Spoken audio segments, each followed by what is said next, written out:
E aí, Camilinha, segue nessa toada? Vai mudar? Olha, só mudou o mês, Polito, mas a cara do céu continua a mesma desde segunda.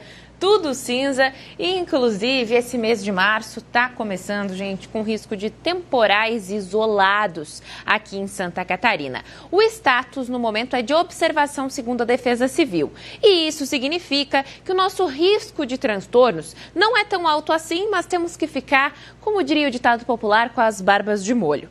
A Grande Florianópolis, ela está nos pontos de monitoramento com risco para esse tipo de situação. A gente está aqui em amarelinho na tela, assim como áreas do Vale do Itajaí, norte e também oeste de Santa Catarina. O que nós esperamos? O que preocupa? São as pancadas de chuva que podem vir de maneira muito intensa rapidamente. Atenção também é para a queda de raios, granizo e os ventos, que podem atingir até 60 km por hora no fim da tarde de hoje. E é bom a gente ter paciência com a chuva, porque a quinta-feira chega sem muita novidade. Nós vamos ter como uma influência principal no tempo uma baixa pressão. Já é uma baixa pressão que influencia a nossa situação nesse momento.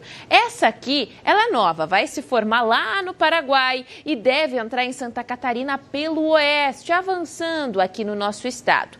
Toda vez que esse sistema aparece na tela, é sinônimo de chuva e dessa vez ela pode ser mais intensa. Por isso, a quinta-feira deve ser marcada por pancadas ao longo do dia e o risco de temporais isolados é intenso. Eu reforço que essas tempestades, elas são mal distribuídas e isso significa que elas podem cair em um município de maneira bem forte, enquanto em outros não passa de uma garoa. Ainda assim, tem problemas que podem surgir nesse caminho. As temperaturas elas sobem um pouquinho em comparação com os últimos dias e isso vai deixar a quinta-feira abafada. É também um combustível para a chuva mais intensa.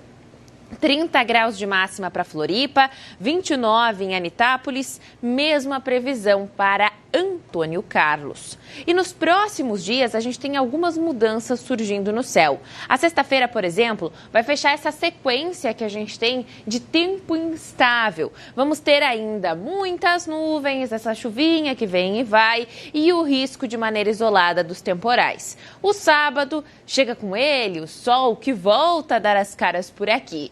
Aparece entre nuvens e tem o risco de pancadas de chuva, até mesmo um pouco mais intensas entre a tarde e a noite em todas as regiões de Santa Catarina. Mas é aquela típica de verão, sem trazer grandes transtornos, até porque a estação ainda não se despediu. E falando em chuva, março começa hoje depois de um fevereiro com volumes bem acima da média. Isso pelo menos em parte do nosso estado.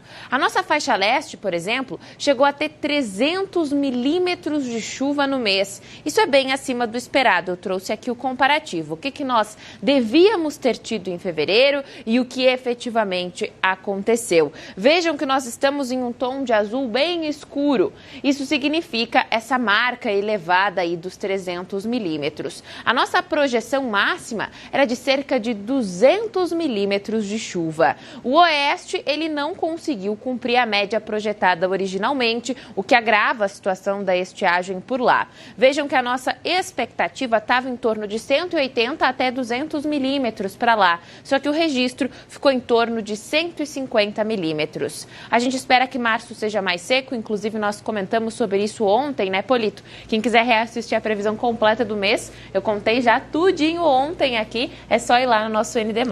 O que eu consigo ver com clareza no horizonte é que alguém muito especial está bem perto de tirar férias. Estou vislumbrando elas no horizonte e escolhi um mês que tradicionalmente é mais seco, né? Porque também eu tirar férias e passar o dia inteiro chovendo, vão dizer que eu não entendo nada de tempo. Mas até sexta-feira, vamos usar e abusar dos conhecimentos de Camila Levin. Combinado. Obrigado, até amanhã. Até amanhã. Até amanhã. Férias merecidas estão chegando, né? Já tirei as minhas,